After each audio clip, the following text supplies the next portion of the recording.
para ma-avoid ang ginatawag nga left turn.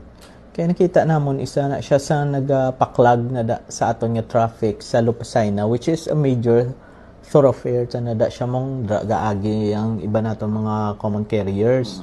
So what we did is ipa-close siya namon kalapit katama sang Burgos kag Sanggalo, which means ang mga hindi ka left turn from north kay ma-left turn na sila sa Burgos, supposed to be pasaka sila sa Granada, kadto sila sa NGC, hindi na sila ka left turn.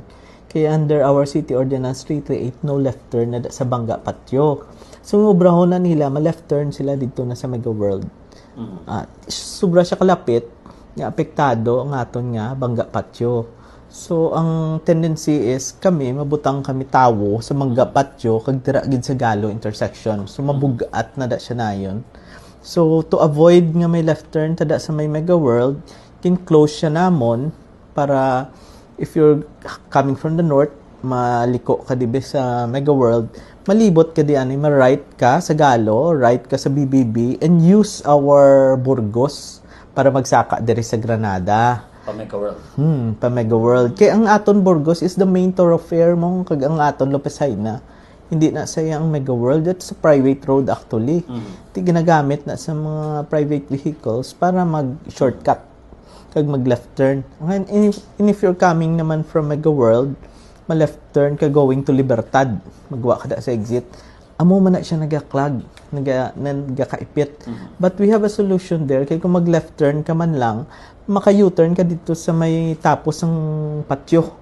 Kay sa fire da gin clear na namon, ginbutangan namon sang U-turn slot, ginbutangan namon sang towing and parking zone ang tunga para maka-U-turn ka mo da. So actually you have an option.